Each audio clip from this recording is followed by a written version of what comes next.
Meus irmãos, mais uma vez eu vos cumprimento com a paz do Senhor. Pegue o seu material, abra na página de número 43, capítulo de número 3. Estamos aí caminhando rumo à conclusão do nosso 11º livro, a parte que tange a homilética. Falamos na semana passada sobre os benefícios da homilética, concluímos o capítulo 1. No capítulo 2 nós falamos sobre o pregador e a partir deste momento passaremos a falar sobre a estrutura do sermão. Vamos começar a falar da mensagem propriamente dito. Então, página 43, acompanhe aí. Eu vou usar hoje bem o livro e aqui fazer as considerações. Basicamente hoje não usarei slides, porque a gente tem um tempo um pouco apertado e precisamos concluir esta disciplina. Então, vamos lá. 3 são as partes essenciais que formam a estrutura do sermão. Basicamente, toda mensagem, toda pregação, estudo, um sermão que seja, tem que ter a introdução, o desenvolvimento, que estamos aqui tecnicamente chamando de o plano ou o corpo do sermão, e naturalmente a sua conclusão. Até aqui eu acredito que óbvio, né? Introdução, o desenvolvimento da mensagem e a sua conclusão. Estas partes constituem a ordem do sermão, isto é, sua organização com as devidas divisões básicas para orientar o pregador na apresentação de sua mensagem. A estrutura, podemos chamá-la de esqueleto do sermão. A forma e o corpo do sermão aparecem depois. Por isso, o objetivo principal na elaboração da estrutura do sermão é o de nortear o desenvolvimento do mesmo. Então, aqui nós vamos analisar alguns princípios básicos de estrutura de sermão. Muitos sermões, muitas mensagens, como nós temos dito já há algumas semanas, elas são extraordinárias no seu conteúdo. Elas têm uma mensagem que por si só, por se tratar de palavra de Deus, é poderosa e tem poder naturalmente para mudar vidas, para edificar a igreja, para salvar o pecador. Porém, algumas vezes estas mensagens não atingem o seu objetivo, ou seja, não alcançam o êxito para o qual estão sendo destinadas por falta de conhecimento do pregador ou mesmo por negligência em observar estes princípios básicos que aqui estamos apresentando, que acaba por atrapalhar o entendimento daquele que ouve acerca da mensagem que está sendo apresentada. Então, por isso estamos aqui tratando da estrutura de um sermão. Começando aí com a introdução, que é o ponto de contato entre o pregador e o seu auditório.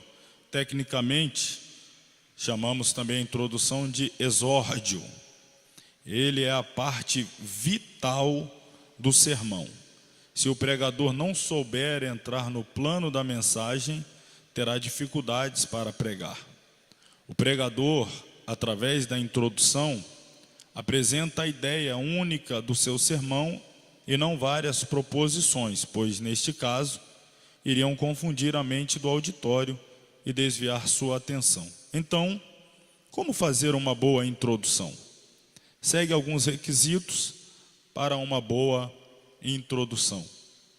Destaco aqui, que acabamos de ler e os irmãos acompanhar, que a introdução, ela é a parte vital do sermão.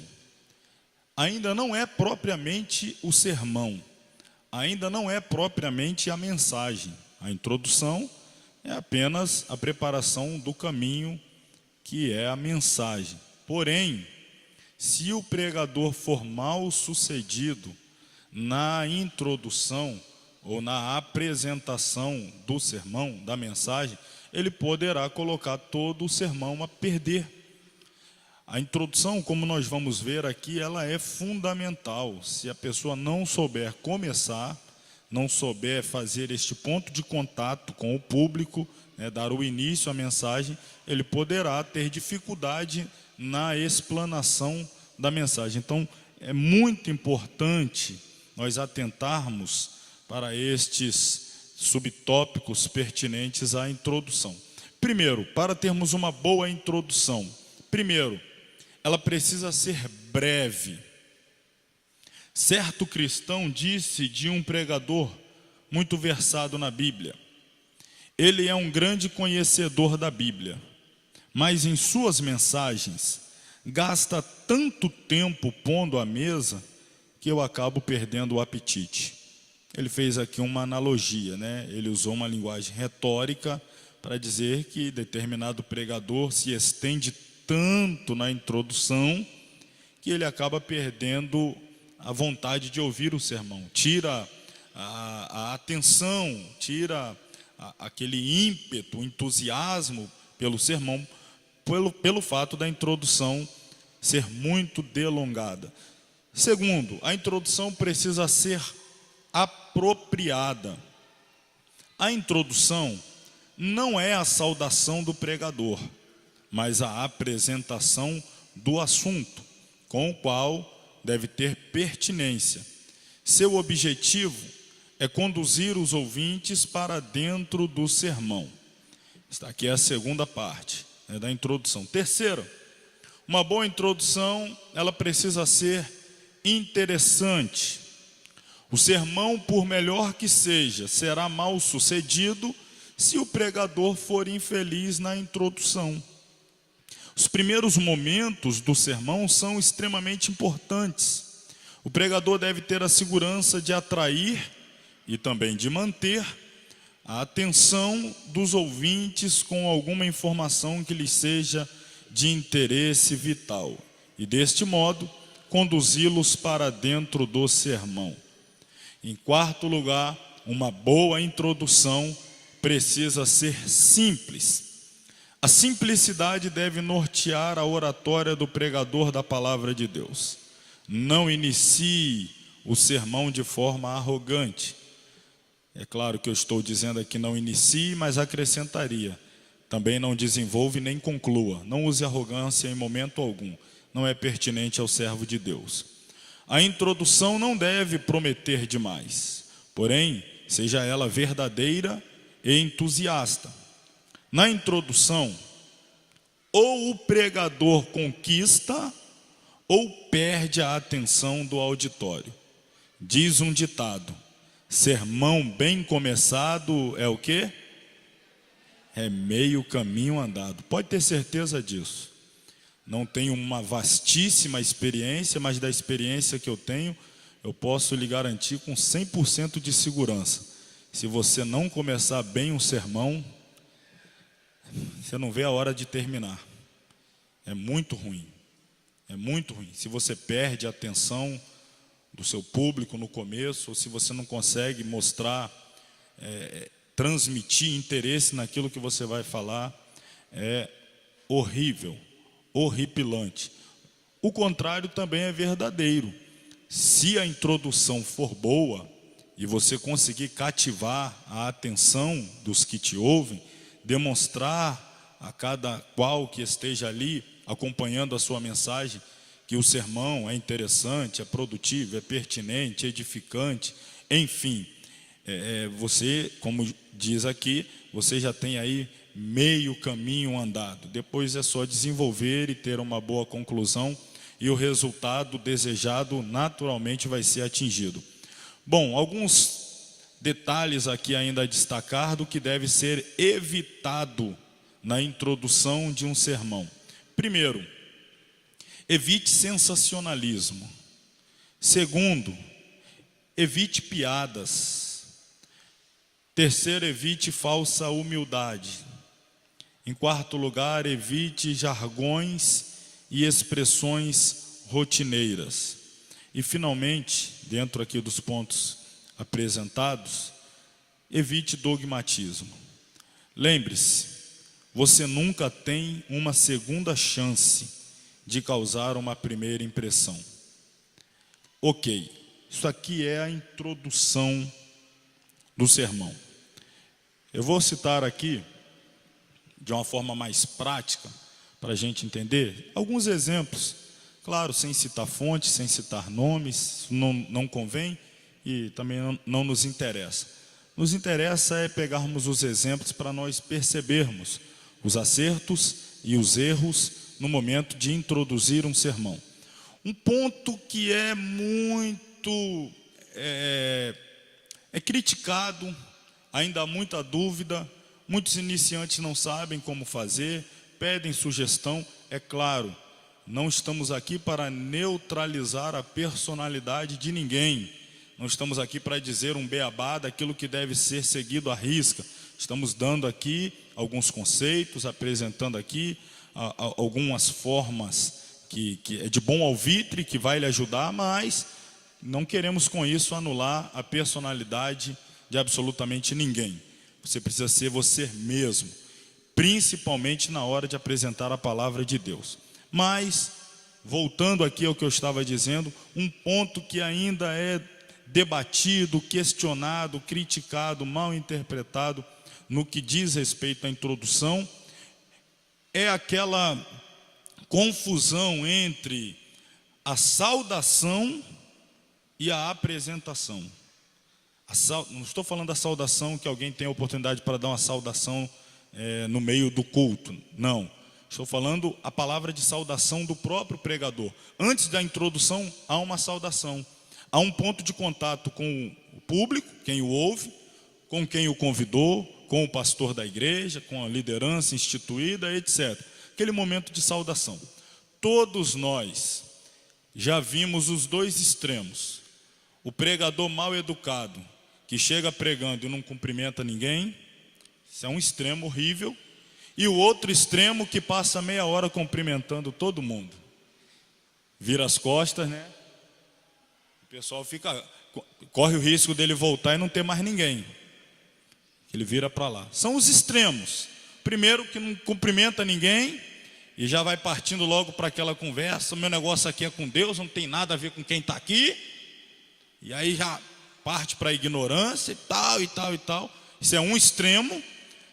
Essa empatia, essa saudação, este cumprimento, isso aí, estou falando, isso é antes da introdução da mensagem. A introdução tem a ver com a mensagem.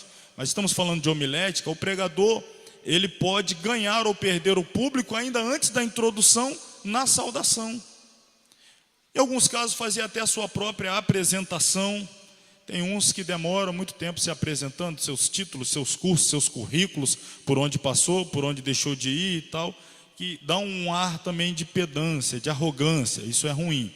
Mas enfim, voltando a dizer, não tem interesse de tolir a personalidade de ninguém. Tem gente que é mais extrovertido, outros menos, aqueles que a gente chama assim mais seco, mais objetivos, outros são mais espontâneos, etc. Mas, via de regra, o que é de bom alvitre, por exemplo, se você está numa reunião, vamos aqui exemplificar, aqui é uma igreja de fato, mas uma igreja que eu sou um pregador, exemplo, visitante, fui convidado, trata-se de um congresso de jovens, eu fui convidado para vir pregar, alguém me convidou, provavelmente ou a liderança da mocidade ou alguém ligado à diretoria da mocidade entrou em contato, me convidou. A igreja tem um pastor que está sob sua orientação, que está permitindo que eu faça uso do tempo, do espaço, do microfone, para poder explanar a palavra de Deus. Ele está me cedendo essa oportunidade.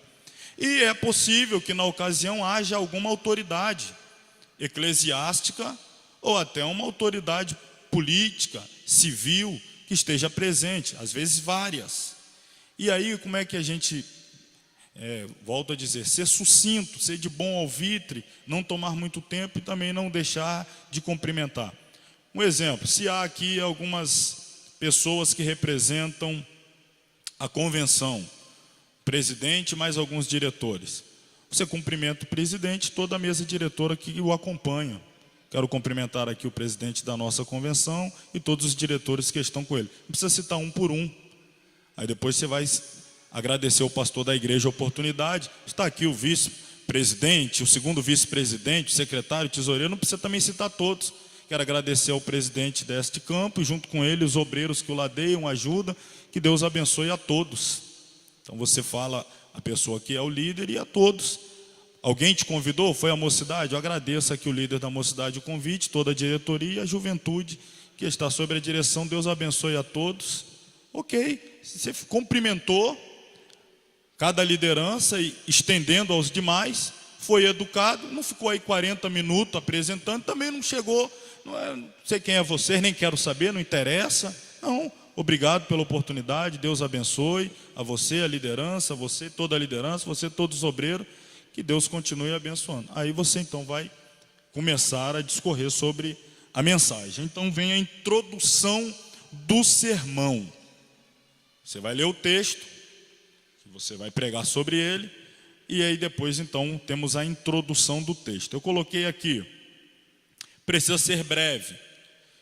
Se você tem 40 minutos para entregar uma mensagem, você não pode ter, ou gastar, despender 20 minutos na introdução, porque depois você vai ter mais 20 para todo o corpo da mensagem, conclusão, etc, etc.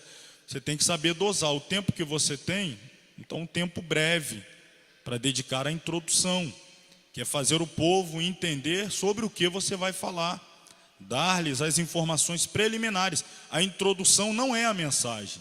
A introdução não é a mensagem. Apropriada tem que ter a ver com a mensagem, interessante tem que despertar o interesse, e simples, os meandros aí mais complexos vai ser desenvolvido na mensagem, com tempo, etc.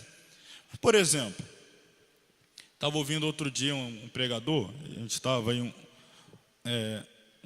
com alguns companheiros assistindo um determinado pregador num grande congresso, e ele, na introdução da mensagem dele, aí ele disse lá, não me recordo agora exatamente sobre o que ele falou, mas era alguma coisa que tinha vários tópicos, só para ilustrar aqui, era algo mais ou menos assim.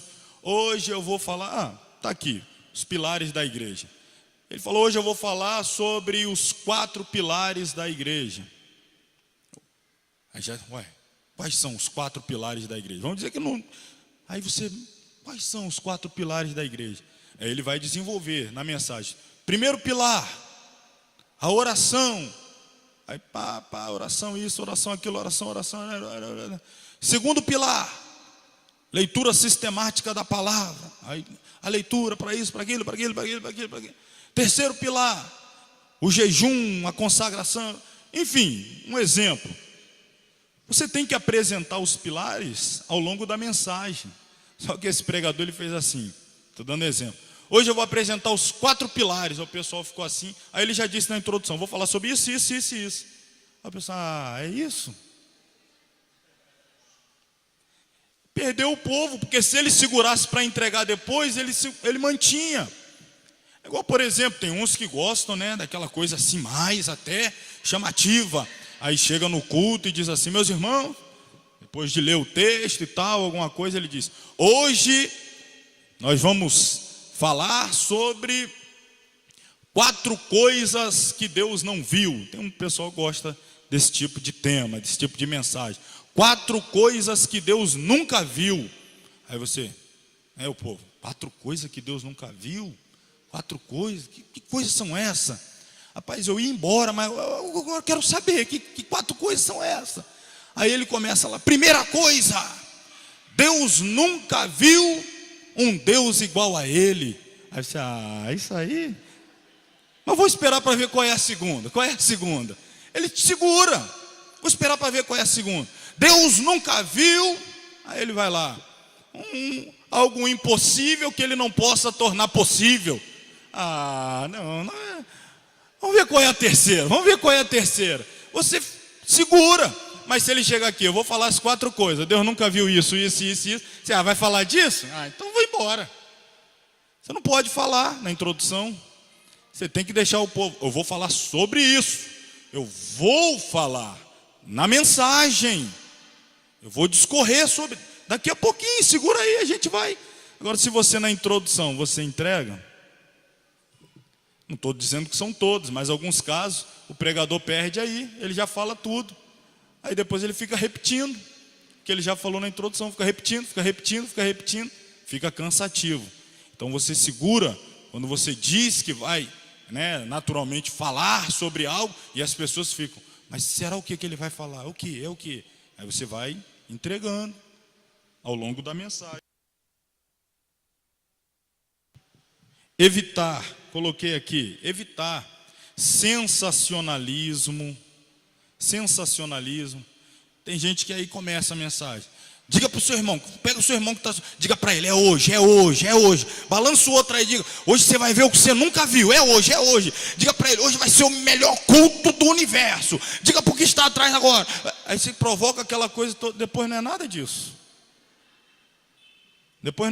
Deixou todo mundo, fala para ele, é hoje, a tampa da chaleira vai voar, e não sei mais o que, é hoje.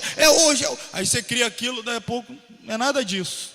Criou um sensacionalismo, fez promessas que você não pode cumprir, e daí a pouco deixou. O que acontece? Quando você leva o pessoal, na introdução, naquela expectativa gigante, e você não consegue atender, naturalmente terminará frustrado. Todo mundo vai terminar frustrado, porque você provocou no início uma expectativa tão grande e depois você não foi capaz de atender. O pessoal terminou frustrado.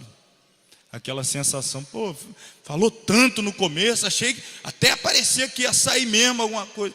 Então não produza sensacionalismo, promessas que não pode cumprir, coisas assim extravagantes. Evite piada. Muita gente não gosta, a maioria na igreja, tem uns que gostam, principalmente a nova geração, mas os cristãos, mais antigos, mais tradicionais, não gostam de jeito nenhum.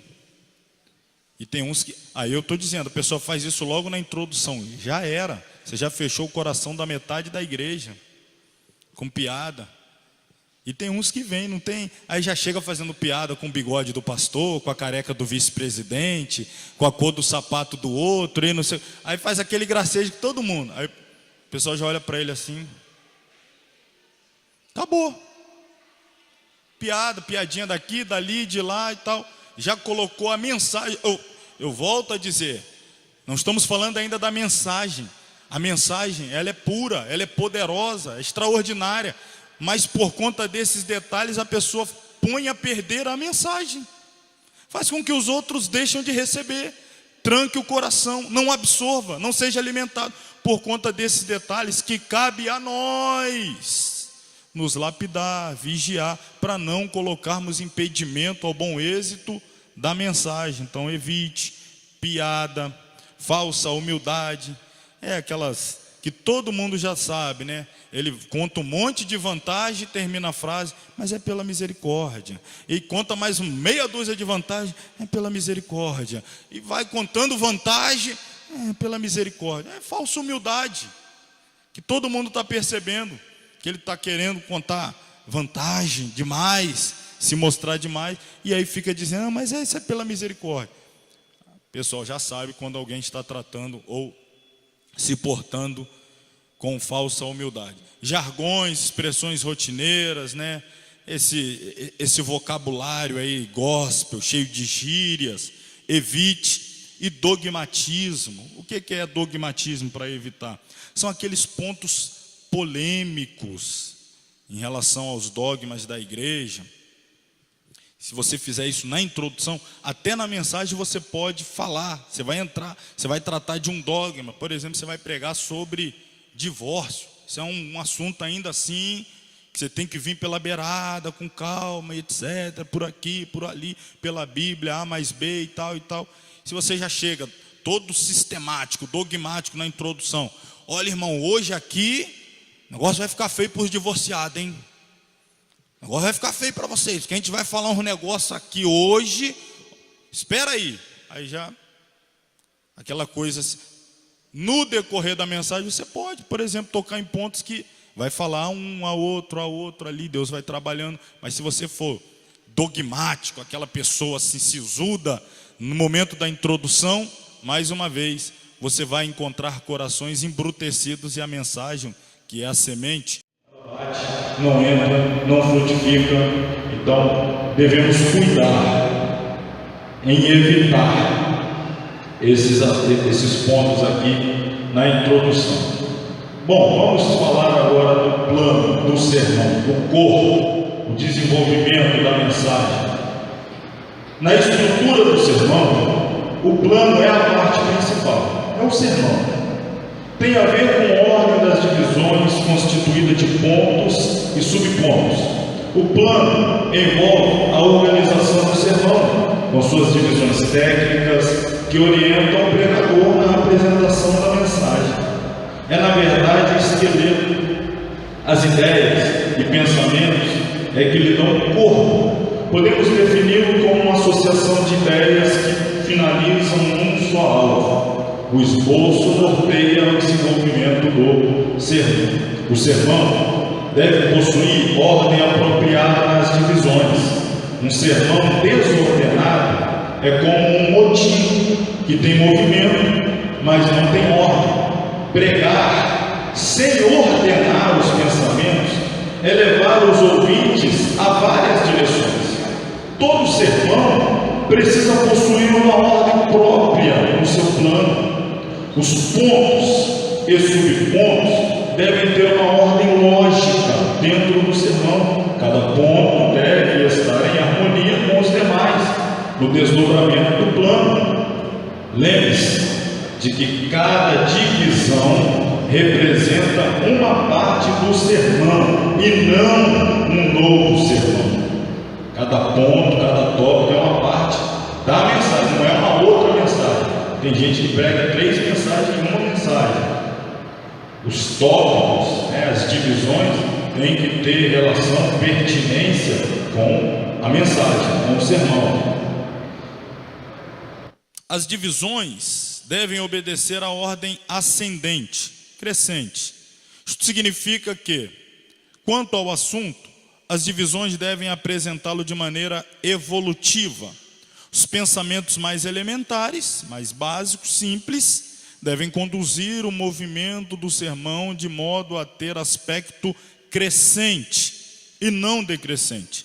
Se a mensagem, por exemplo, possuir pontos negativos e pontos positivos, o ideal é que comece pelos negativos para que conclua com os positivos. Eu já vi exemplo de pessoas que fazem o contrário. Isso é ruim, muito ruim. Você, por exemplo, irmãos, eu vou falar hoje sobre os prós e os contras da vida cristã, os sofrimentos e as glórias, as adversidades e as bênçãos futuras. Aí você começa falando das coisas boas. Aí, aleluia, glória a Deus, maravilha. Irmão, mas só que tem o seguinte, não é só isso não, tem as partes ruins. Aí, quando você conclui a mensagem, conclui com o povo. Você tem que fazer o contrário. Começa falando dos pontos negativos. Tem sofrimento, tem perseguição, tem calúnia. Aí o pessoal, só segurando, gemendo. Mas tem uma coisa, não é só isso não. Tem o lado positivo. Aí já, aleluia! Aí você vai. Ascendente. Você não pode começar lá em cima e terminar lá embaixo. Você tem que começar com os pontos negativos e concluir com os positivos. Fazer a coisa crescer, evoluir. Naturalmente você mexe com a emoção do ouvinte. Isso aqui não se trata de manipulação. Mas você vai envolver através da audição da mensagem com a emoção. Então não compete você trazer uma emoção positiva, uma alegria, um entusiasmo no início e concluir deixando eles quase que deprimidos. Estava até boa a mensagem, mas depois que digam o contrário. Rapaz, ela começou assim meio, mas quando terminou, porque é o final que conta, a forma como ela concluiu, como ela desfechou. Então observe isso. Eu já vi pessoas fazendo o contrário, apresentando a parte positiva e depois vem só os negativos, aí termina negativo. Então, ascendente, crescente, o sermão precisa ser evolutivo. A ordem do sermão deve ser numérica, segundo a prioridade de cada ponto do mesmo. Essa prioridade ou precedência é dita ou ditada pela sequência lógica do assunto do sermão. Significa que ao organizar o seu esboço, digamos, de 3 pontos, nunca comece pelo ponto 2, indo para o 1 e terminando no 3, mas permita o sermão fluir naturalmente do 1 ao 3, fluir naturalmente, saber entrar e sair em uma pregação. Opa, acho que eu pulei, não, é isso mesmo. Saber entrar e sair em uma pregação é a razão deste estudo. Normalmente o pregador pode unir o clímax de uma mensagem à conclusão. Estou falando já da conclusão aqui, né? Isto é, o ponto culminante, quando o pregador e ouvinte são profundamente movidos pelo Espírito.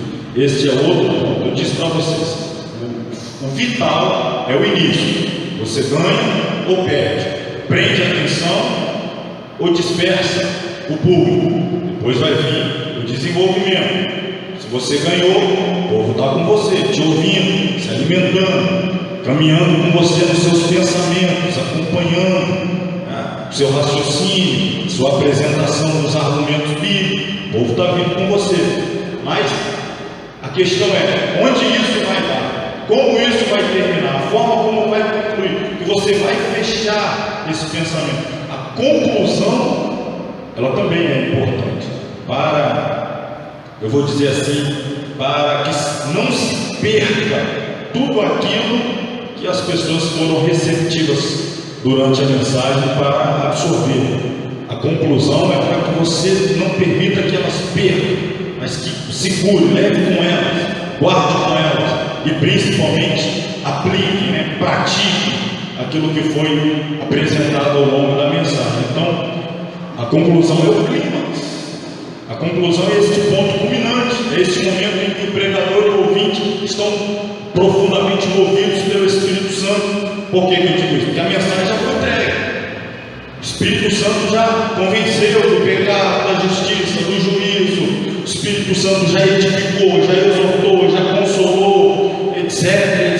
Enfim, cumpriu a obra dele ao longo da mensagem. Você cumpriu o seu papel, a igreja recebeu, o Espírito Santo operou, e vocês estão envolvidos. Agora é a hora do desfecho, da conclusão. Na passagem do último ponto do sermão para a conclusão, deve-se proceder com todo cuidado e oração em espírito.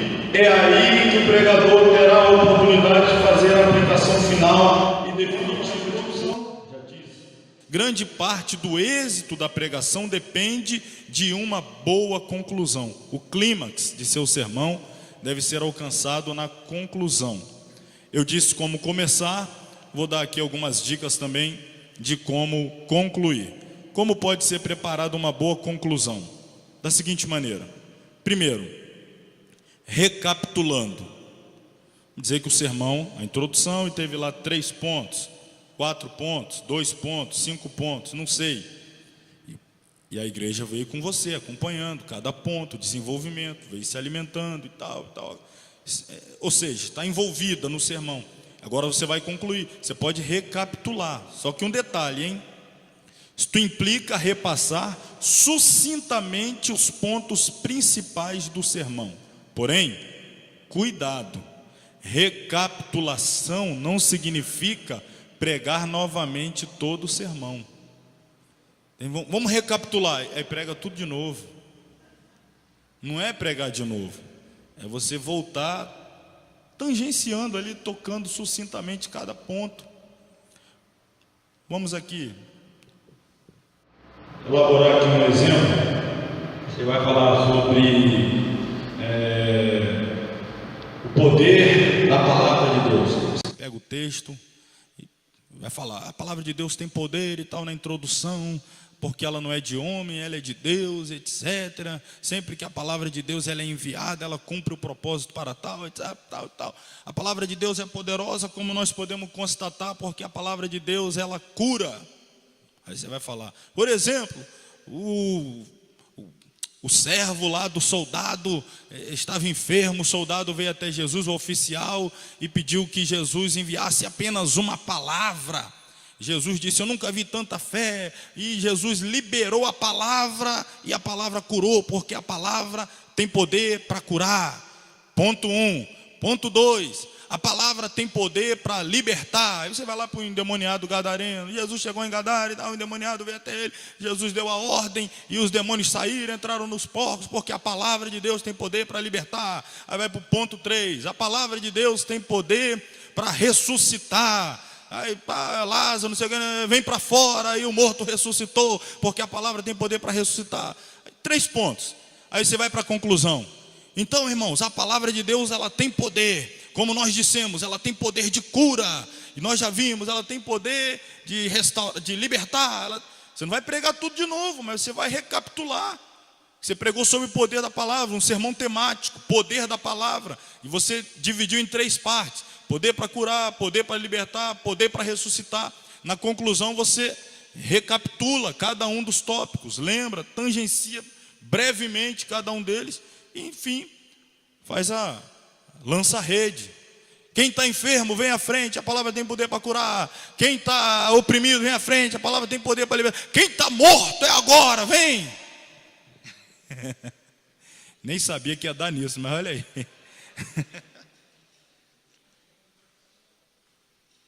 Aí pronto, aí você vai ter, claro também, isso daqui a gente vai falar até daqui a pouco de novo, mas isso tem que ficar óbvio.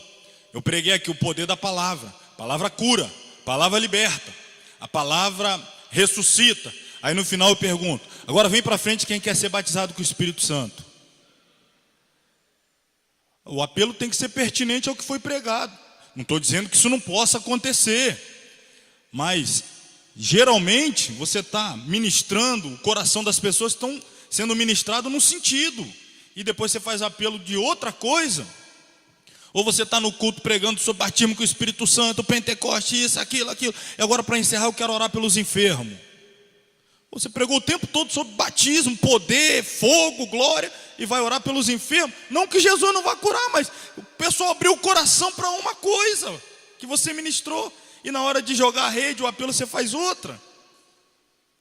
Tem que ter essa preocupação. A mensagem está sendo direcionada num sentido, a fé dos ouvintes está sendo aumentada, ativada, despertada num sentido. É o momento de fazer um apelo, um convite naquele ponto ali que está sendo trabalhado, que o Espírito Santo está operando. Volto a dizer, há as exceções existem. Pode acontecer que você está orando por cura divina, Jesus batiza. Pode ser que você está fazendo um convite para a salvação, Jesus cura.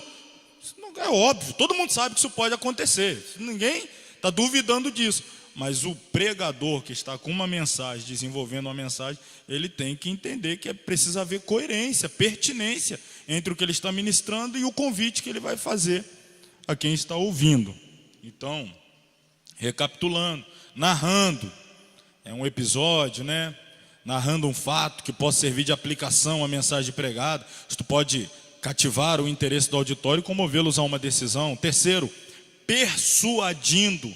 Falei muito semana passada, toda mensagem ela é um ato de persuasão, porque você está procurando convencer, produzir fé, credibilidade ao que se está pregando. Então, convencimento, persuasão. Um bonito sermão que recebe aplausos, elogios, mas não leva à persuasão, é como o barulho de latas vazias. Persuasão é a meta principal do sermão. Levar o ouvinte a uma decisão é tarefa séria e cuidadosa, efetuada durante toda a pregação, requerendo graça e unção do Espírito na vida do pregador. Finalmente, já até dissemos sobre convidando. Todo sermão deve concluir com um convite ou apelo, seja ele um sermão para a igreja ou para pecadores. O convite enquadra o propósito específico da pregação. Dentro da conclusão, o convite deve ser inteligente, claro, insistente até certo ponto, sério e, sobretudo, espiritual. Você está tratando de coisas espirituais. Então, o convite precisa ser sério, precisa ser espiritual. A pessoa precisa entender que você está falando de algo sério. Não é para ver brincadeira, não.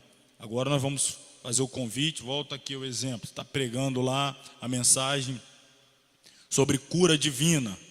Então você vai fazer um convite. Vem à frente os enfermos, as pessoas vêm. E aí tem gente que, na hora de fazer o convite, que deve ser espiritual, sério, pertinente, aí as pessoas vêm. Eu já ouvi, citando aqui o exemplo de cura divina, eu já ouvi a pessoa pregou sobre cura, o tempo todo falando sobre cura, no final convidou a que viesse à frente, se quisesse ser curado, e no convite ele disse assim: vem à frente, sabe lá se Jesus te cura? Mostrou assim, vamos lá, quem sabe? Ué, mas você pregou o tempo todo, aí 40 minutos com convicção, produziu fé no meu coração, e agora na hora do convite você mostra aí, não sei, né, vai aqui, vamos ver, vem aí, vamos ver o que vai dar, vamos lá. Não, volto a dizer, é claro, Jesus pode não curar, mas você está falando que Ele cura, pregando que Ele cura, produzindo fé no coração, você tem que trazer a pessoa à frente, motivada pela fé, até porque o milagre, ele nasce como resultado da fé. Como é que na hora do convite você vai e mina a fé da pessoa? Ou no popular joga um balde de água fria na pessoa. A pessoa foi convencida pela palavra durante 30, 40 minutos, e na hora do vamos ver, do convite, do apelo, você... Vamos lá, irmão. Quem sabe, né? Vamos ver, vem. Quem quiser vir, vem. Aí o pessoal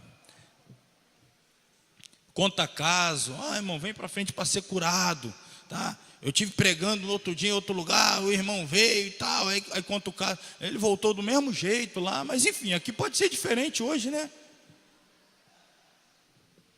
Então, tomar cuidado nesse sentido, no convite. Você pode colocar tudo a perder na conclusão, no desfecho, no convite. Vamos lá, preciso falar ainda sobre classificação de sermões, dos sermões, das mensagens. Basicamente, existem 3 tipos de sermão. Existe o sermão temático. Isso é fácil, a gente vai aprender aqui, isso é muito simples de você guardar.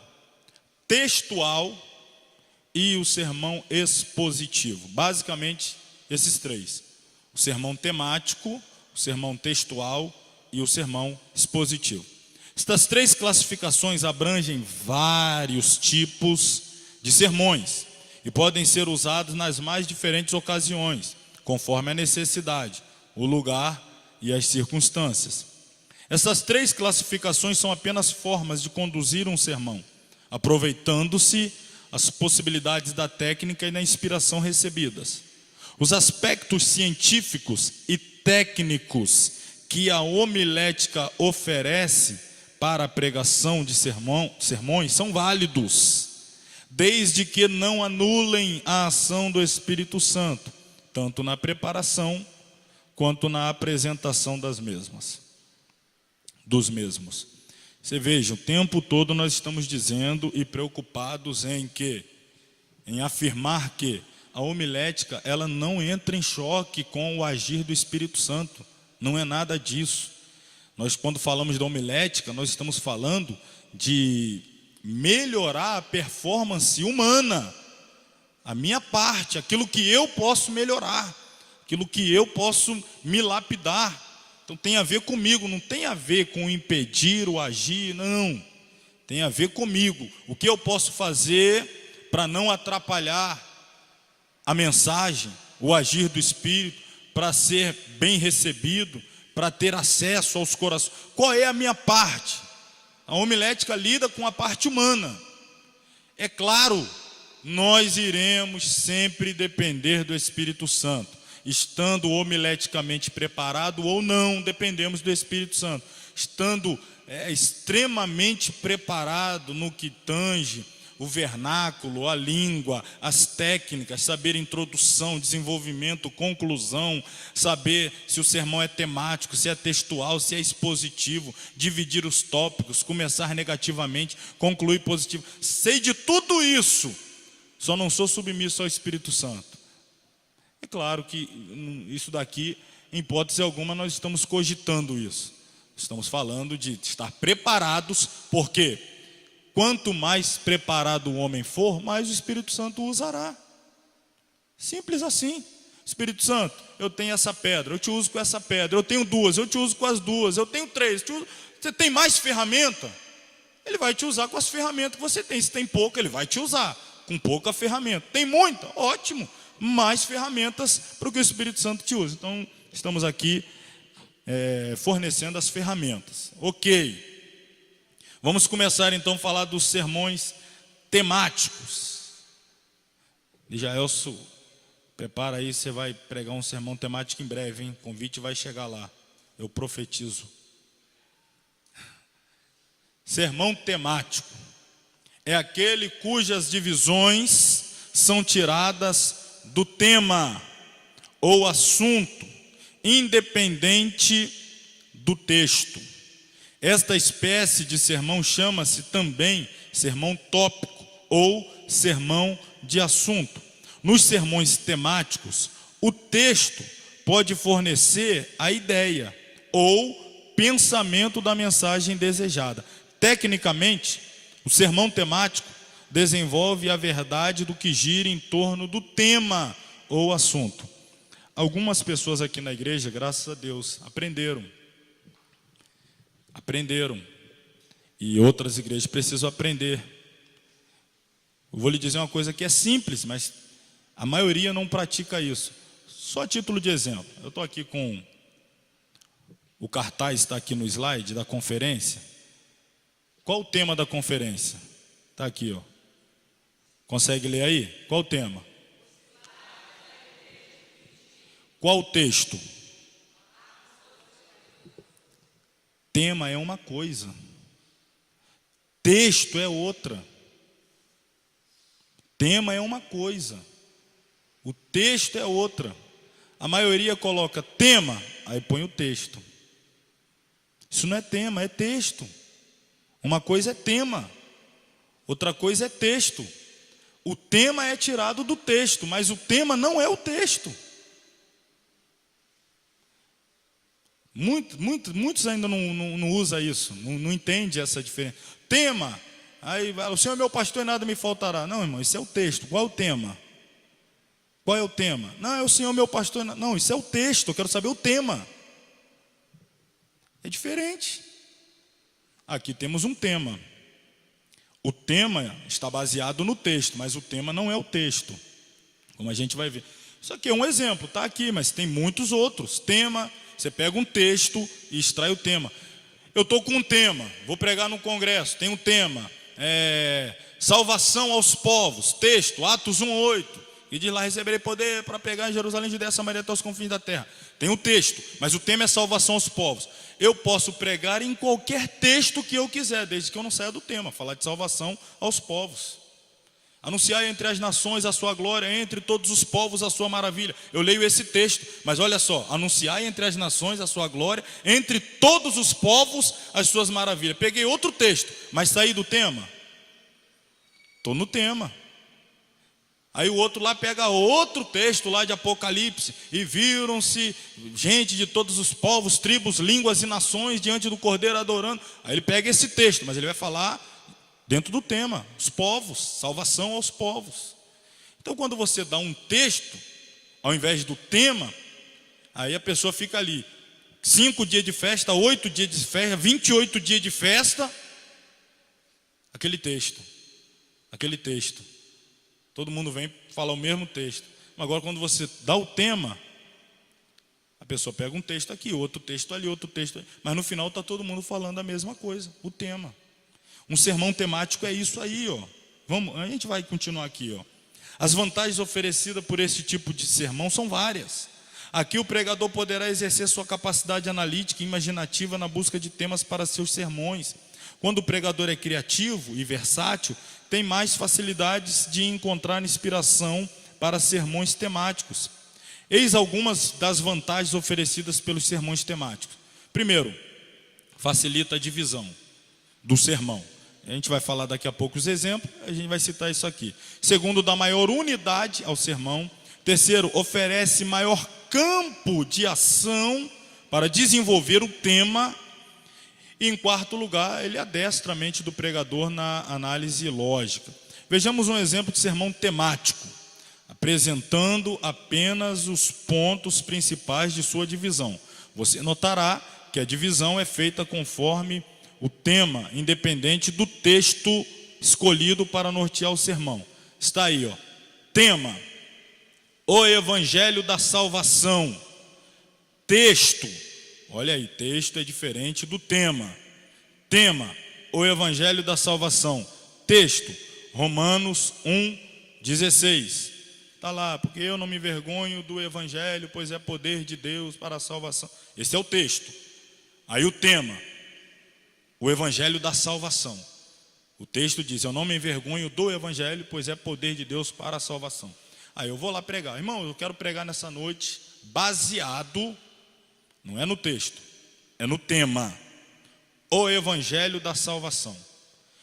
Eu posso ir de Gênesis 1 a Apocalipse 22, desde que eu não fale de outra coisa que não seja o Evangelho da Salvação. Eu estou preso ao tema, não estou preso ao texto, estou preso ao tema. Então, se você diz para a igreja: hoje eu vou pregar sobre o seguinte tema, você já colocou a igreja assim, ó, com os olhos ouvidos. Você tem que falar sobre isso, você não pode falar sobre outra coisa, você tem que falar sobre isso. Eu vou falar sobre o seguinte tema: o Evangelho da Salvação. Pegue a sua Bíblia e abra no seguinte texto. Você vai ler o texto, porque é de praxe, tem que ler o texto. O tema é tirado do texto. O tema não é o texto, mas é tirado do texto. Você lê o texto com a igreja, fechou a Bíblia, aí você vai começar a desenvolver. Irmão, o Evangelho da Salvação, isso, aquilo, outro. Em primeiro lugar, vamos entender a fonte deste Evangelho. De qual Evangelho? Qual? Da salvação. A fonte dele é Jesus Cristo, a sua morte vicária na cruz do Calvário, etc, etc. Esta é a fonte do Evangelho. Lembrando que na introdução eu explico: o Evangelho é boa nova, é a mensagem, etc, da salvação. A fonte é Jesus, a sua morte vicária. Qual a razão do Evangelho? Por que precisamos de uma mensagem de salvação? Por que precisamos do Evangelho? Perceba, o sermão temático ele é extraordinário. Você vai trabalhando analiticamente a sua mente, a dos ouvintes. Você vai, trazendo as pessoas junto com você dentro do tema. Por que precisamos? Precisamos porque somos pecadores, e como pecadores o nosso destino eterno é o inferno. Para isso se manifestou o Filho de Deus. O Evangelho é necessário, é importante por causa disso. Então você já está na outra parte, a razão. Terceiro, a recepção do Evangelho. Como é que eu recebo? Como é que você recebe? Como deve ser a recepção? Devemos acreditar de todo o coração, devemos segui-lo, devemos obedecê-lo. O Evangelho. Finalmente, as bênçãos do Evangelho. Quem crê no Evangelho, a vida eterna é garantida.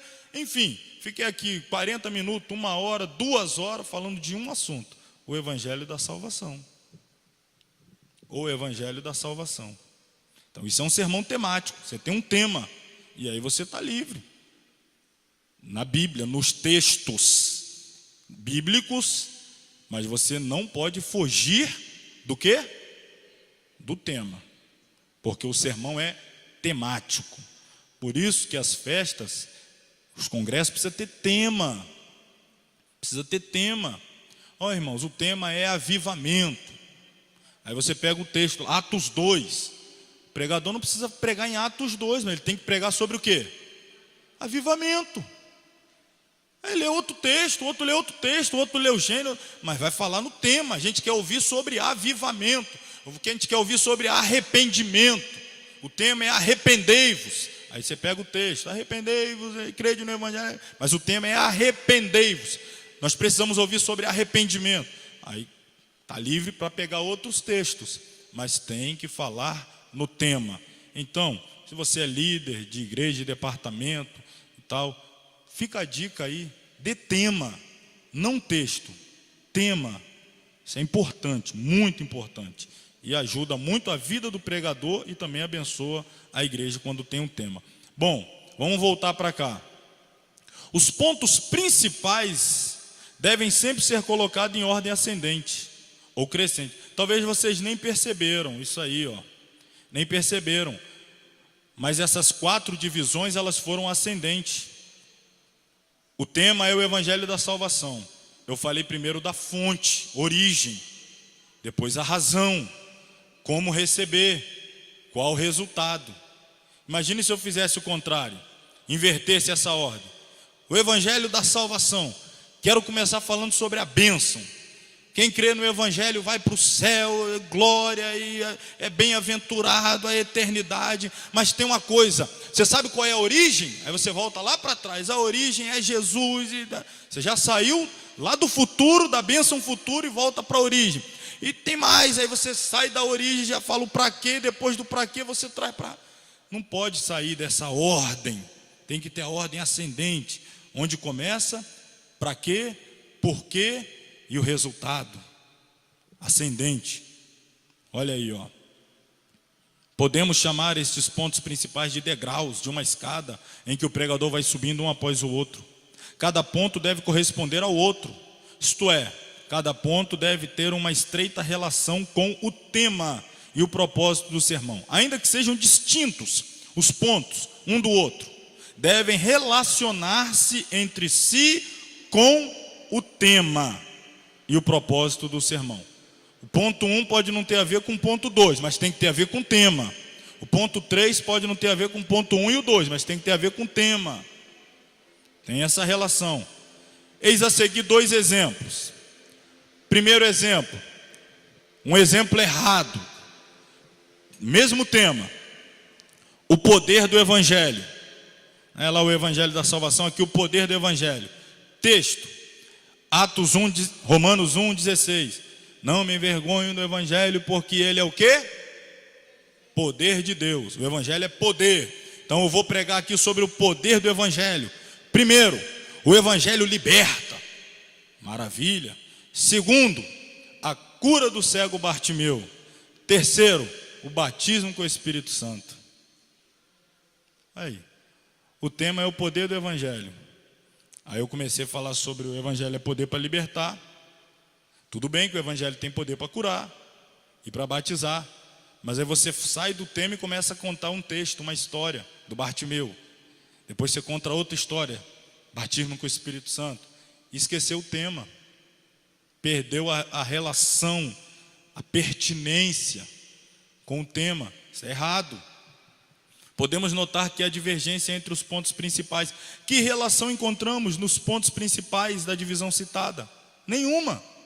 Os pontos principais do exemplo não possuem relação entre si, nem também com o tema.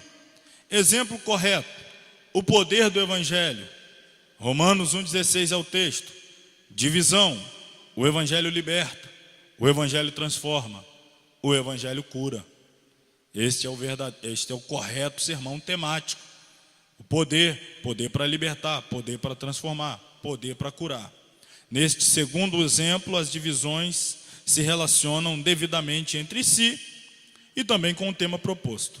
Nota-se que o propósito do sermão é o de convencer o ouvinte do poder do Evangelho, e tanto o primeiro ponto como o último fala desse poder. Nota-se ainda que os pontos são distintos um do outro, isto é, cada qual fala de um aspecto do poder do Evangelho, mas estão interrelacionados com o tema do sermão temático.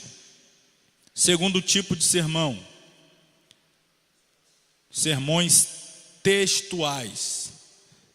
Fácil, né? Tem a ver com o quê? Com texto.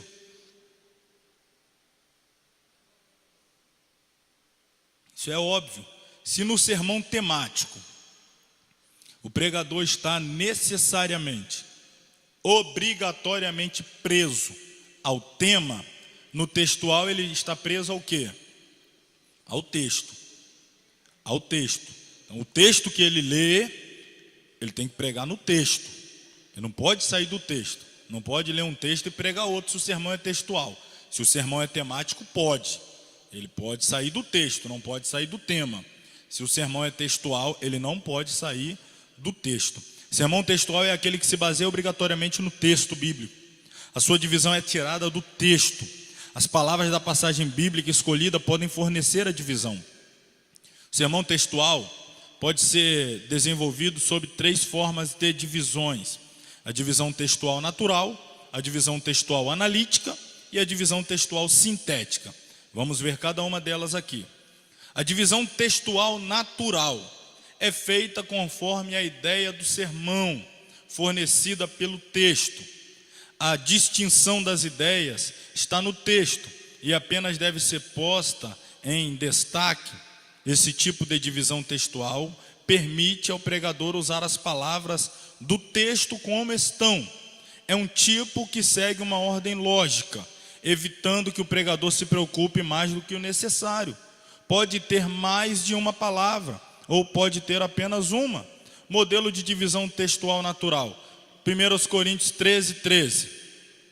Está lá o que fica no final. Essas 3 coisas: a fé, a esperança e o amor. Aí você divide o texto: fé, esperança e amor. Está dividido no texto já. O outro exemplo, 1 João 2,16.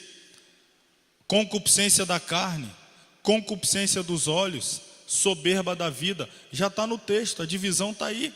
Essa aqui é a divisão natural. O texto já nos dá essa divisão naturalmente.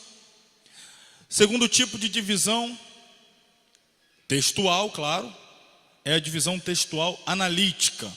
Isso vai depender de uma análise do pregador. Isso vai exigir um pouco mais dele. Ele vai ter que pensar, refletir, meditar um pouco mais, para analisar e encontrar uma divisão com base nesta análise que ele está fazendo do texto.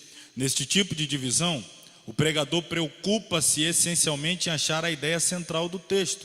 Suas divisões são formadas pelas partes principais do texto e apresentadas na mesma ordem em que se acham na passagem bíblica. Para que se faça uma boa análise textual, o pregador tem de estudar com especial carinho todas as partes do texto: frase, contexto gramatical, histórico, geográfico, teológico e prático do texto bíblico escolhido. O pregador não pode mudar a ordem cronológica do texto. Modelo de divisão textual analítica. Tema. Eu dei o tema aqui, mas não é que o sermão é temático. Eu tirei o tema do texto. Jesus visita um pecador. Está lá em Lucas 19. É a visita de Jesus à casa de quem mesmo? Lucas 19?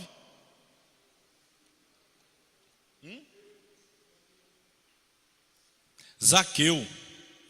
Vocês concordam comigo que esta visita foi uma visita inesperada? Zaqueu estava esperando? Foi inesperada. Você lê do versículo 1 ao 6, você vai analisar, você vai perceber que ele foi pego de surpresa. Ele foi para ver Jesus, subiu numa árvore. Hoje eu vou lá na sua casa. Eu vou lá na sua casa. Uma visita inesperada. Quando chegou na casa de Zaqueu, Zaqueu já toma uma atitude que demonstra que a visita de Jesus o transformou, porque ele sempre subtraiu do outro e de repente ele está falando em dar 4 vezes mais e devolver.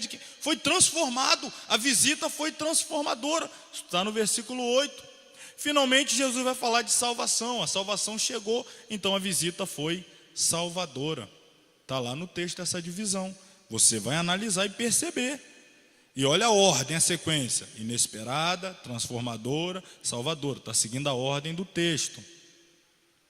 Vou pegar um outro exemplo aqui. Eu já falei várias vezes nesse texto. Pega a sua Bíblia aí.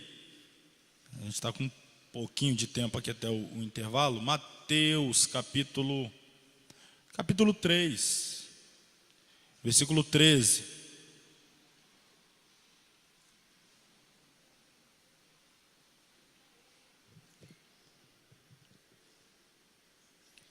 Então veio Jesus da Galiléia ter com João junto do Jordão, para ser batizado por ele. Mas João opunha-se-lhe dizendo: eu careço de ser batizado por ti, vens tu a mim? Jesus, porém, respondendo, disse: deixa por agora, porque assim nos convém cumprir toda a justiça. Então ele o permitiu. Sendo Jesus batizado, saiu logo da água, e eis que se lhe abriram os céus, e viu o Espírito de Deus descendo como pomba e vindo sobre ele. E eis que uma voz dos céus dizia: este é meu filho amado, em quem me comprazo. Esse é o texto. Aí a gente vai fazer aqui uma divisão textual analítica. Primeiro, vamos ver versículo 13. Jesus veio da Galileia ter com João no Jordão. Onde é a Galileia? Onde está o Jordão? Quem é Jesus? Quem é João? Aí você tem que analisar o texto, para você elaborar os argumentos que dão a divisão do texto. João é o último profeta no molde veterotestamentário. É aquele que tem compromisso com a palavra da verdade. Jesus é o Filho de Deus, a palavra encarnada. Ele está indo encontrar-se com a palavra, ou seja, com a palavra pregada, com aquele que é o último profeta. Jesus está indo ter com ele, está nos dando uma lição. Precisamos ir aonde alguém prega a palavra com verdade. Jesus está fazendo um movimento de ir em direção à palavra pregada com verdade. Então nós não podemos ir a outro lugar, senão um lugar onde a palavra é pregada com verdade. Por exemplo, estamos trabalhando o texto aqui assim, um exemplo simples. Primeira coisa, irmão, precisamos ir de encontro a alguém, a um lugar onde a palavra é pregada com verdade. João pregava, Jesus passou por Jerusalém, um pouquinho de conhecimento geográfico, onde havia o templo, o sacerdote, mas lá a palavra não era pregada com verdade. Ele vai até o deserto, no Jordão, para ouvir alguém que prega uma palavra com verdade. Primeira coisa que eu aprendo no texto: necessitamos de ser confrontados pela palavra da verdade. Segundo, versículo 14, João opunha-se lhe dizendo: eu careço de ser batizado por ti, vens tu a mim? Um exemplo de humildade. Todo pregador da verdade é humilde. Está no texto. Todo pregador comprometido com a verdade tem humildade. Ele não quer aparecer mais do que a palavra, mas ele sonha para que a palavra apareça. Ele reconhece a Jesus, ele diz: está aqui. Aí você vai para o outro. 15. Jesus respondendo disse: deixa por agora, porque assim nos convém cumprir toda a justiça de Deus. Então ele o permitiu. Vou passar isso aqui. 16. Sendo Jesus batizado, saiu logo da água. Foi batizado. O que é o símbolo do batismo? Sepultamento da velha natureza. Quando eu vou a alguém que prega a palavra com verdade, que me confronta, naturalmente eu vou sepultar a minha velha natureza, que é o batismo. Depois que Jesus foi batizado, saiu da água. Quando ele sai da água, o que o texto diz? Se abriram os céus se abrem para quem sepulta a velha natureza. Quem não morreu para o mundo, o céu está fechado, mas quem morreu para o mundo, o céu está aberto para ele. Fala aleluia aí, ajuda o pregador. Você nem para ajudar o pregador.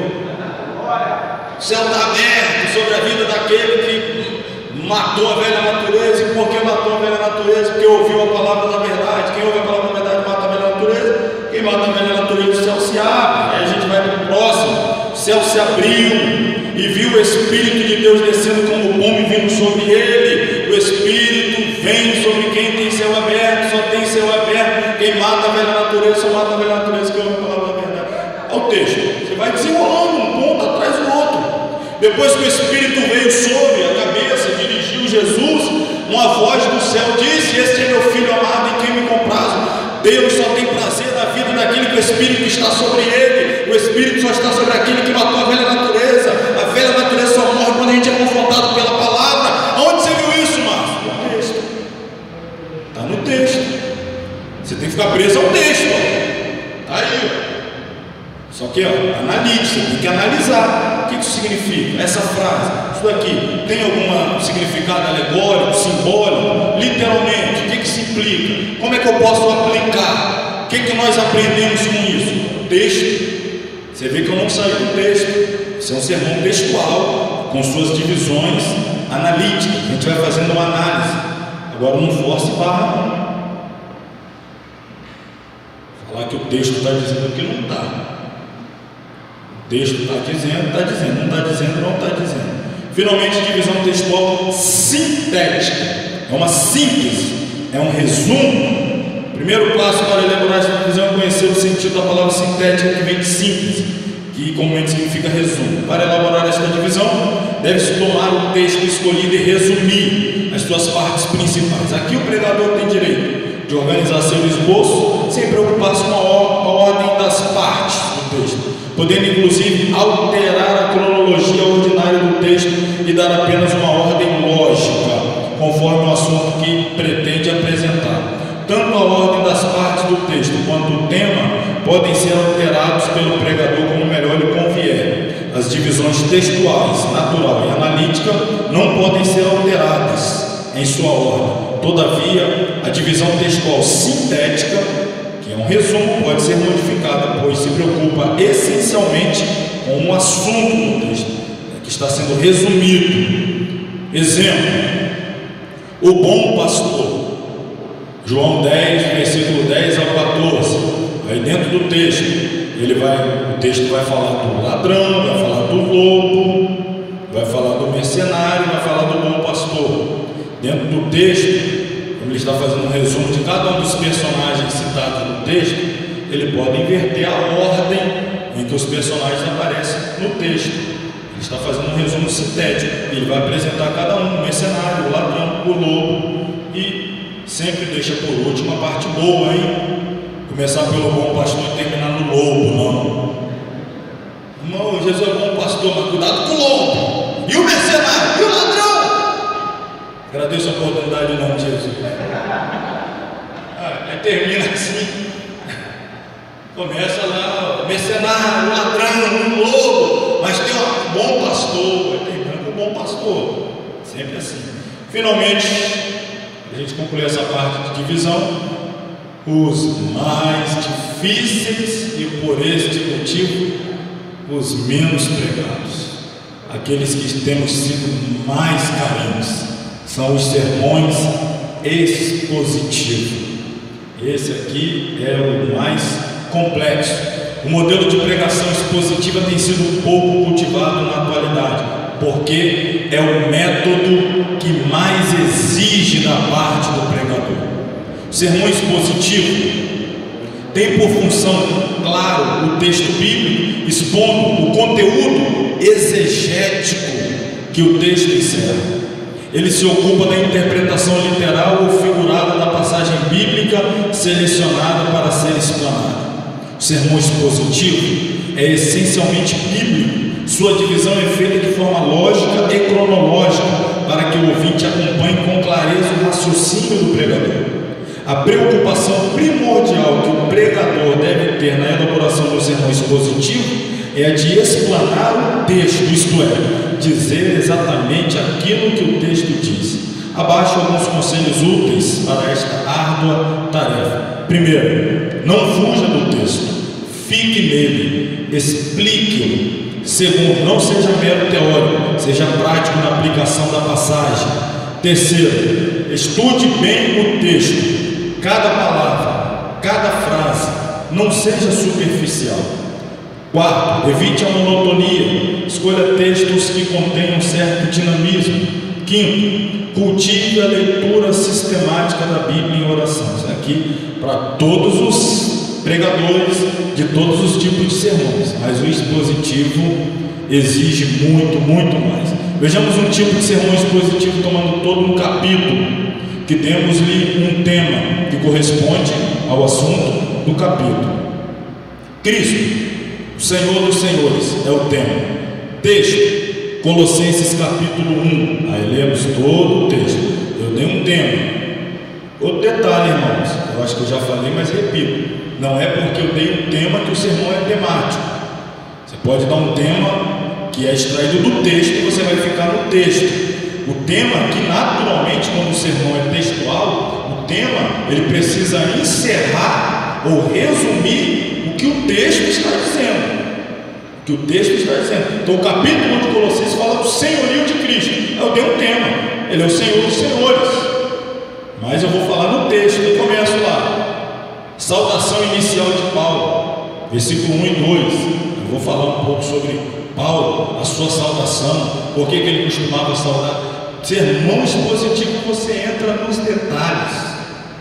Depois você vai, ação de graças. O que significa ações de graça? O que Paulo está agradecendo? Por que agradecia? Onde ele estava quando escreveu? Vai embora. Primeira parte do texto, primeira divisão. Cristo é Senhor pleno. Vai do versículo 13 ao 23. Por que ele é Senhor pleno? Porque entre os versículos 13 e 14 nos mostra que ele é o Senhor da redenção. O 15 e 17 ele é o Senhor da criação. O 18 e o 20 ele é o Senhor da igreja universal. Logo ele é o Senhor pleno. Segundo ponto, Cristo é o Senhor do ministério de Paulo, do 24 ao 29. Que ministério é esse? 24 me mostra que é um ministério de sofrimento. 25 ao 27 é um ministério de serviço.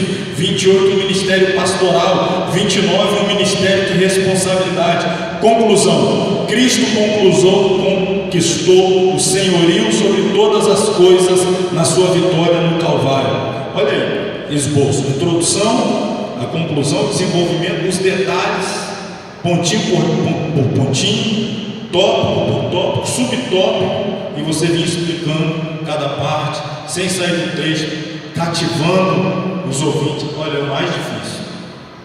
Deveria ser mais explorado nos cultos de ensino. Eu não indicaria muito para cultos públicos, a não ser que no culto público o povo que está ouvindo seja muito bom de Bíblia e goste muito de Bíblia. Porque se não for um povo que gosta de Bíblia e que seja fraco de Bíblia, eles não vão ficar ouvindo, não gostam de sermão expositivo, porque você vai ensinar a Bíblia, e aí você tem que ter um público que goste da Bíblia. E infelizmente isso não é a realidade em todas as igrejas, não é em todo lugar você vai encontrar um povo que gosta. Agora, no culto de ensino, pressupõe-se que quem vai vir no culto de ensino quer aprender, e aí então você vai ensinar. Se ele não quiser, quem está no lugar errado é ele veio para o culto de ensino, então tem que vir preparado para aprender, ponto por ponto, etc. Então, no esboço assim, nós vimos apenas um desenvolvimento resumido. As partes de cada ponto principal podem ser dissecadas com maior cuidado, visto a riqueza de detalhes que o capítulo escolhido encerra.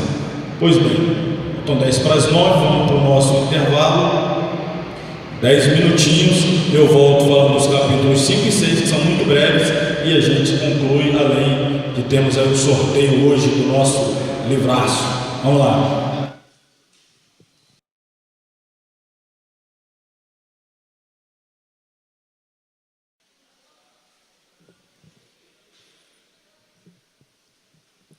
Amém, irmãos.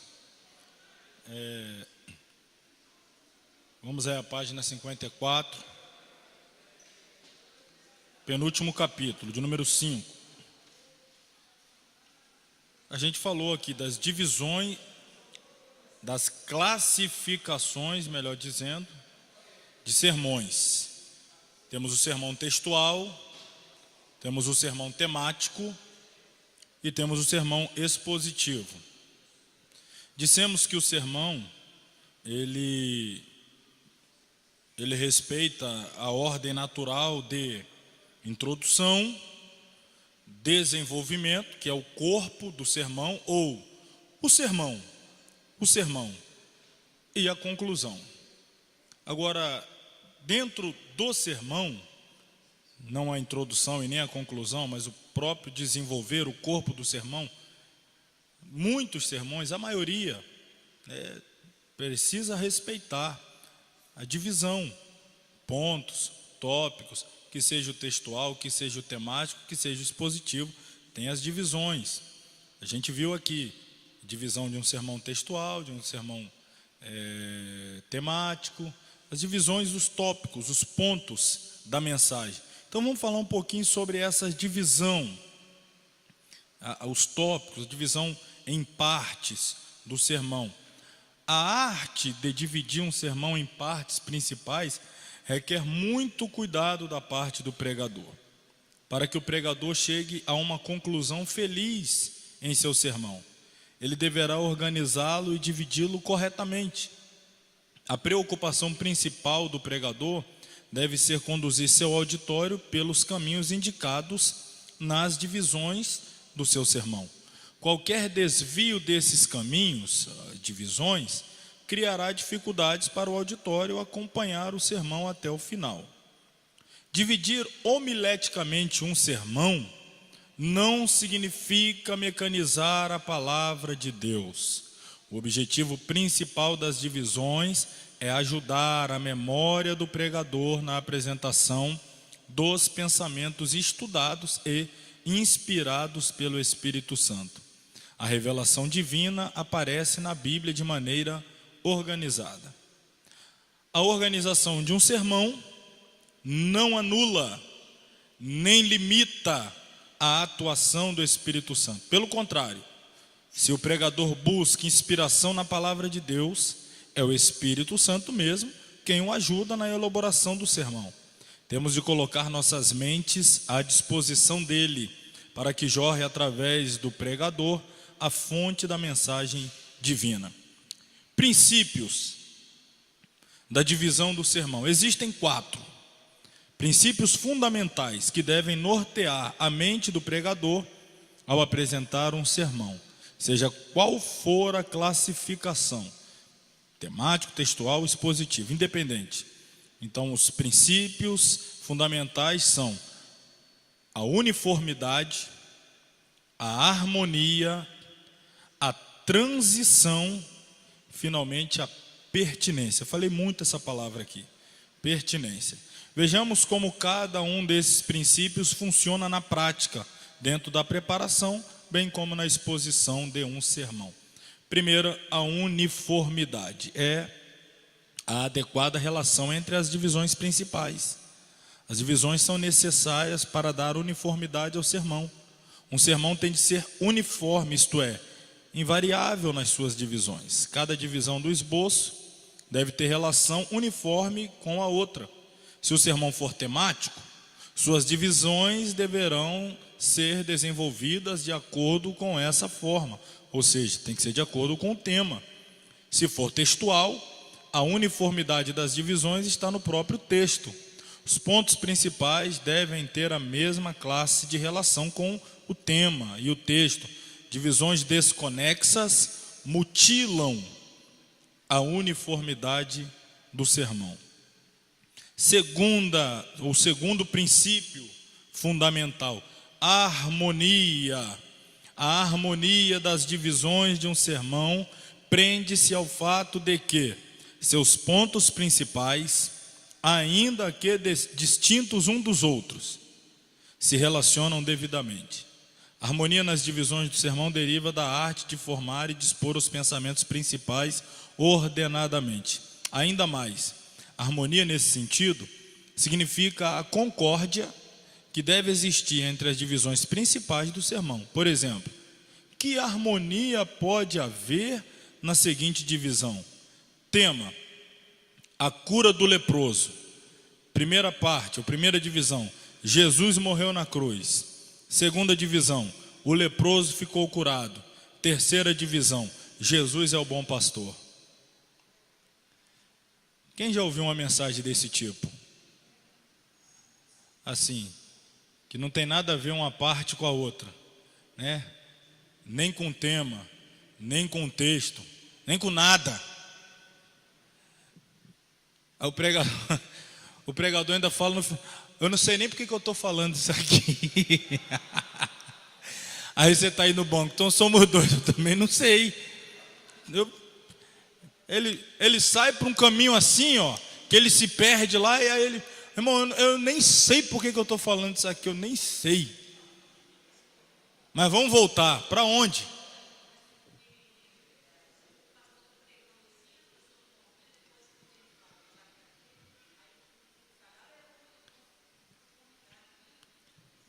Também tem esse caso, a irmã está citando que as pessoas também não estão prestando atenção no que está sendo falado, e está dando aleluia, glória a Deus, sem entender, né?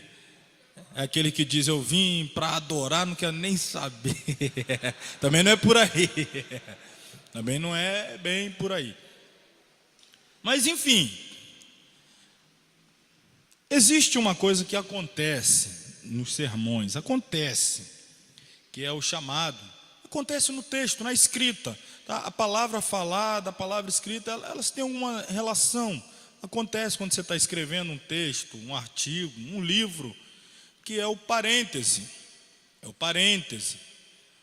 Por exemplo, estou aqui pregando sobre Davi, um homem segundo o coração de Deus. Aí o Davi, isso, aquilo, introdução, ok. Vamos para os pontos, os tópicos da divisão do sermão. Davi, um homem segundo o coração de Deus, porque era corajoso. No episódio em que Davi vai enfrentar o gigante, demonstrou coragem, todo mundo era covarde, corajoso, foi o nome do Senhor. Ponto 1. Ponto 2, Davi, segundo o coração de Deus, porque era um adorador. Lá no episódio, aí a gente vai falar, ele traz a arca da aliança, adorando e tal, não sei o que. Aí você diz assim, ao parênteses, por falar em adorador, parêntese, a mulher samaritana, mas é um parêntese. A mulher samaritana, no seu encontro com Jesus, questionou sobre qual era o lugar da adoração. E Jesus revelou-lhe que não importa o lugar, o Pai procura adoradores que o adoram em espírito e em verdade. Fechei o parênteses, voltamos para o Davi. Acontece, você foi ali, problema, você sabe qual é, né? O cara não sabe o caminho de volta, só sabe ir. Aí, por falar em adoração, aí a mulher samaritana, e isso e aquilo, e Jesus mandou chamar o marido, e tal, e a mulher foi lá, e Jesus ganhou ela, e ela foi na cidade. Davi, o Davi está esperando ele voltar. Onde é que você vai voltar a falar de mim? Você estava falando de mim. Aí, irmão, infelizmente o tempo não dá mais, eu vou ficar por aqui, lá em Samaria. Então tem que ter esse cuidado. Não é proibido, claro que não. Acontece, o Espírito Santo nos leva e tal, entrar num ponto, uma conexão. Estou falando de adoração. Por falar em adoração, a mulher adoradora. Por falar em adoração, Moisés adorando no monte. Por falar em adoração, você está falando de adoração, esse tópico. Davi o adorador. Aí você vai lá, volta, irmão, pelo amor de Deus, volta. Fecha o parêntese. Tem um que abre o parênteses, vamos abrir um colchete aí dentro do parênteses. Por falar em samaritana, lá em Samaria, e não sei o que, por falar em exército, teve aquele episódio que o exército foi por falar em batalha. Rapaz, aí depois para ele vir fechando e voltar. Onde é que eu estava mesmo? Aí ele fica assim, onde é que eu estava mesmo? E uma coisa vai puxando a outra, aí depois para voltar. E o pessoal vai. É aqueles cultos que você fala, rapaz, o culto foi uma merda. O pregador falou sobre o quê? Falou sobre Davi, falou sobre a mulher, falou sobre Jesus, falou sobre Moisés, falou sobre não sei o quê. Enfim, não falou nada. Porque quando a gente começa a falar muito, a gente não comunica nada. Então tá lá, Davi, ponto 2, aí você fechou parênteses, adorador. Terceiro, Davi, coração quebrantado. Encerra onde você começou, volta e fecha aqui. Então, tem essa parte aqui, a harmonia, essa pertinência, né? Em uma divisão como esta acima, não há qualquer harmonia nem uniformidade. Pode-se notar que as divisões estão opostas e fora de lugar, não se harmonizam, nem se combinam. Vejamos um exemplo correto. Tema, a cura do leproso, o mesmo tema. Primeira divisão, a fé fraca do leproso. Segunda divisão, a vontade de Jesus em ouvi-lo. Terceira divisão, o resultado da fé unida à vontade de Deus. Olha a relação entre um e outro. A fé, a vontade, fechei o terceiro. A fé unida à vontade. Concluiu. Tem que ter essa... O pessoal entende, as pessoas entendem. Às vezes você ouve assim, eu gosto de ouvir fulano pregar. Por quê? Porque pelo menos eu entendo. Pelo menos quando ele fala eu entendo, tem nexo, tem coerência. Ele fala, ele lê o texto, ele explica o texto, ele não sai do texto, ou o tema, ele esboça o tema. Pode não ser o pregador, mas ele respeita o texto, respeita o tema, nos ajuda a entender o pensamento dele. Irmão, isso já é muita coisa. Nos dias que estamos vivendo, isso já é um fenômeno. Isso já é quase que um fenômeno. Tá? As pessoas ir junto com você, entendendo, acompanhando, etc. Então, tomar cuidado aqui. Harmonia. Transição. Esta qualidade é importante na elaboração das divisões. Alguns pregadores têm dificuldade em passar de um ponto da mensagem para outro. A transição é a ponte que liga os pontos do sermão, de modo que o auditório não se perca na evolução da mensagem. Entre pontos principais distintos, faz-se necessário uma passagem suave, segura. James D. Crane diz: o movimento progressivo do sermão não deve ser como o arranque ou partida brusca de um trem cargueiro, mas como o suave deslizar de um moderno trem de passageiros conduzido por um maquinista perito. Falando da divisão, sair do ponto 1 para o 2, dar aquele tranco, parece que já é outra mensagem, mudou assim a coisa, virou. Tem que vir suave, você vai evoluindo de um ponto para o outro, a coisa vai fluindo, a conexão, né? Não aquela coisa assim, que parece que é outra mensagem, esse tranco. Então a transição, temos que ter cuidado.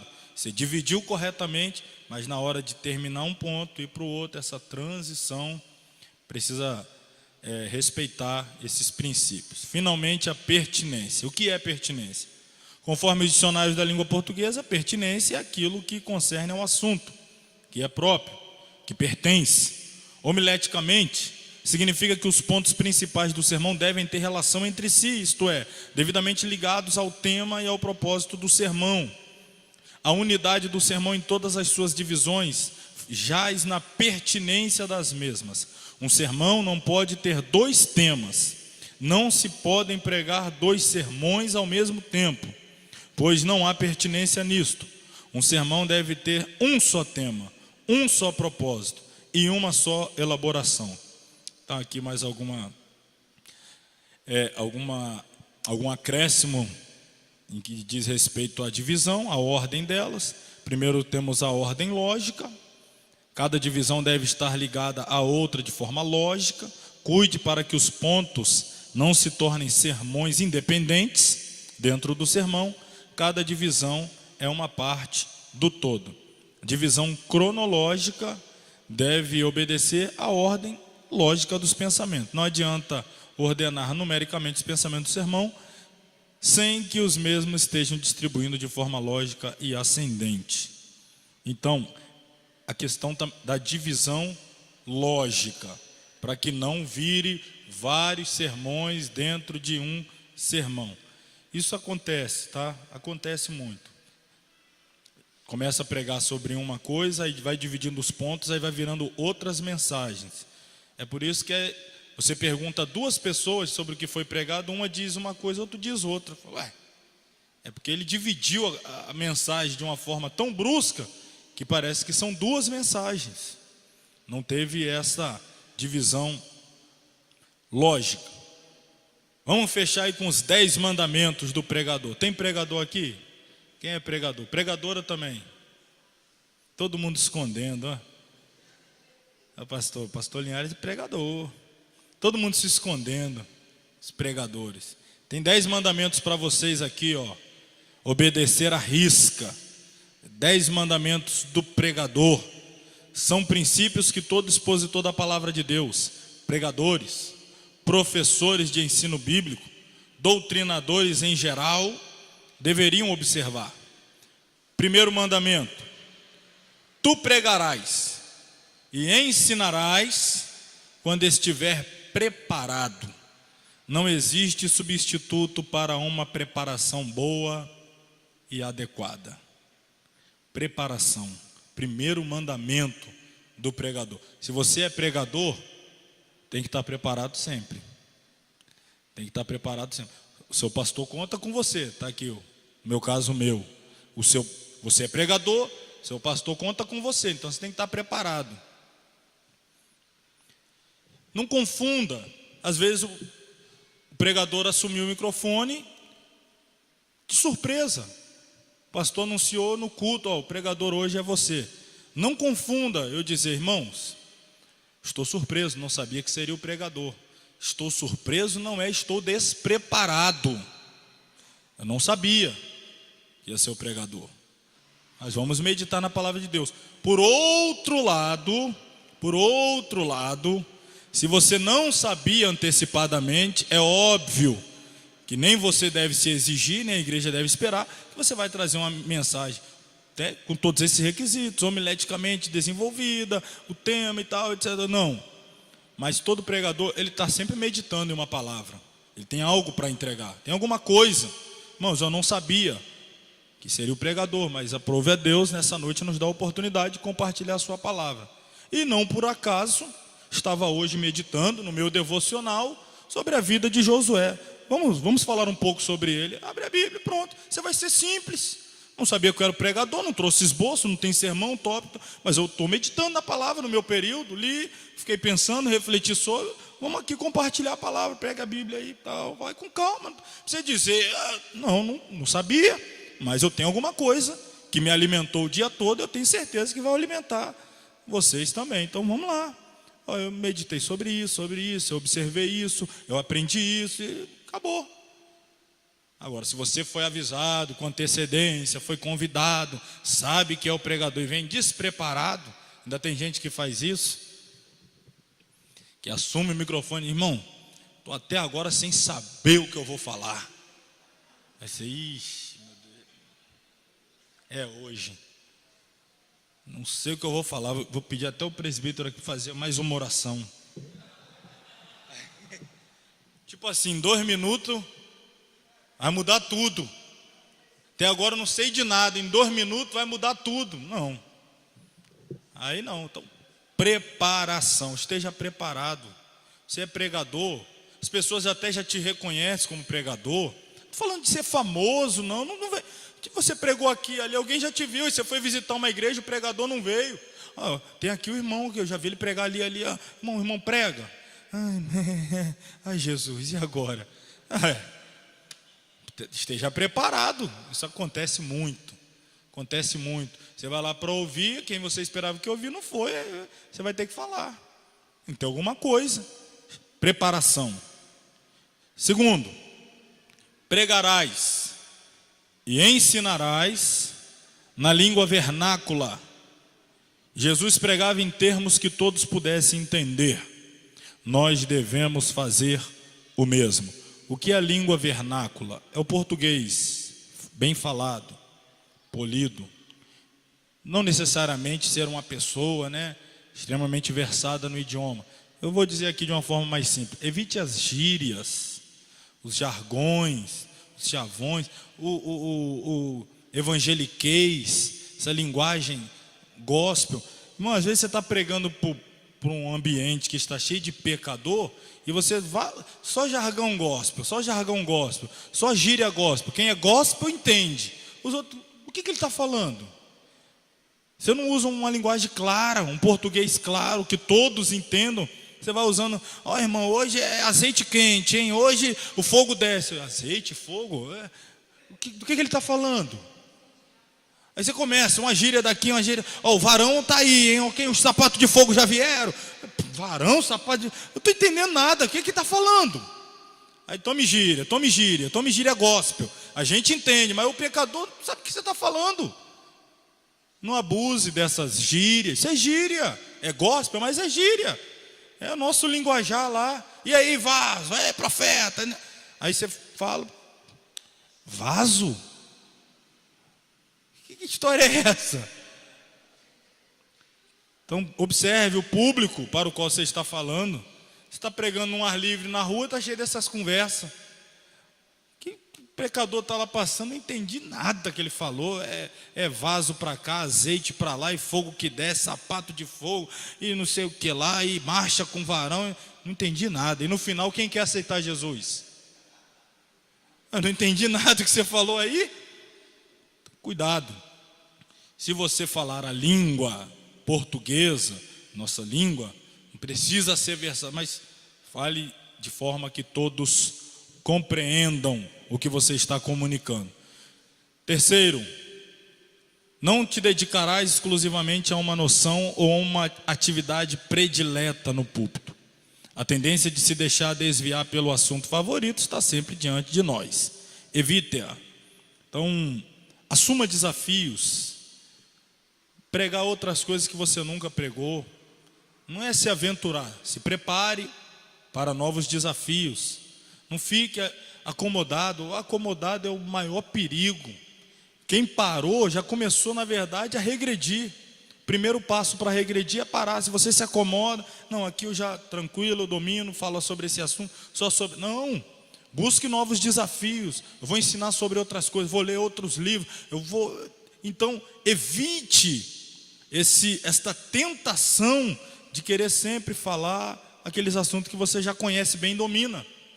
Busque aprender, conhecer, se aprofundar em outras doutrinas bíblicas, em outros textos. Procure sempre estar evoluindo. Quarto, deverás pregar e ensinar de modo que a audiência utilize suas Bíblias.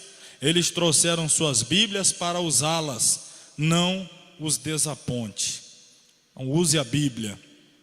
Quinto, deves pregar e ensinar com entusiasmo.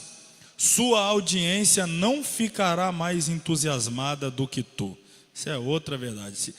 É o reflexo. Se você está desanimado, sem estímulo, sem entusiasmo, muito menos quem te ouvir. É aquela história que eu contei aqui. Pregou sobre cura e está lá, não sabe se cura, se não cura. Está lá, irmãos, eu vou pregar hoje, mas, irmão, o dia hoje, eu estou cansado, viu? Uma luta, uma batalha. Mas vamos lá, olha o peso, o fardo que ele vai fazer agora, vai pregar. Mas vamos lá, pega aí sua Bíblia. Já dá aquele, ele já joga aquele, ele está desanimado, desmotivado, e transmite isso, essa falta de entusiasmo, de alegria. Não estou dizendo que alguém vai representar um papel, ser um artista, mas o pregador precisa saber diferenciar as coisas. Problema todo mundo tem, dificuldade todo mundo tem, prova todo mundo está passando, mas no momento que você assumir o microfone para pregar a palavra de Deus, não conte problema, dificuldade, cumpra o seu ministério, pregue a palavra com alegria, com entusiasmo, com dedicação. Os problemas, todos têm.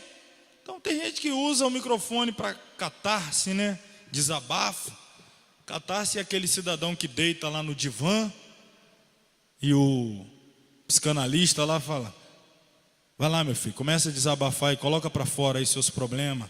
Tem gente que pega o microfone e faz isso. Começa a desabafar: irmão, é muita luta, é muita prova, é só perseguição e não sei o que, não sei o que. Fala, ai. Aí começa a contar: irmão, porque eu fui em tal lugar e lá eu fui perseguido. E quando eu saí no outro é que eu fui mais mesmo. E, irmão, é uma luta, irmão, é uma luta. Aleluia. Até na hora de adorar, aleluia. Ei, meu Deus. Prega a palavra. Depois você confidencia com um amigo ou outro: irmão, me ajuda em oração, estou passando isso. Não fica para a igreja contando, desabafando e tal. Tem gente que conta detalhes da vida pessoal, íntima, familiar. Irmão, hoje foi um quebra-pau lá em casa. Aí vem falando dos detalhes. Essa mulher aí, ó. Essa mulher aí. Rapaz, perturbação, só Jesus. Mas abra aí sua Bíblia. Hein? Conta detalhe. Cria aquele constrangimento. Você fala: meu Deus do céu. Evite essas coisas que contamina, né? Tira a atenção da plateia, do público, da igreja, rouba. Você conta um negócio desse, acabou a mensagem, não tem mais mensagem não. É risada, é gargalhada, é falar um para o outro. Se bobear, até mensagem no WhatsApp ali, ele já manda assim, ó. Você acabou, olha o que acabou de falar aqui agora. Já foi. Você está contando. Bota lá, grava o áudio. Ó, escuta aí, ó. Aí, ó, o que ele está falando aí. Aí, ó. Infelizmente, desse jeito, camarada, ninguém mais quer saber da mensagem. Evite, vamos tomar cuidado. Sexto, nunca deverás recuar diante de uma passagem aparentemente controversa das Escrituras, só porque ela é impopular. Deus quer que a Bíblia inteira seja pregada e ensinada. Sétimo, não terás outras tarefas diante de ti que não a de pregar a palavra com poder. Não foste chamado para entreter ou animar, mas para pregar e ensinar a palavra de Deus. Oitavo, pregarás e ensinarás com um sorriso nos lábios. Raramente o Espírito Santo usa uma pessoa carrancuda para levar uma alma a Cristo. Esquece essa história de que santidade é sinônimo de cara feia. Tem nada a ver santidade com cara feia.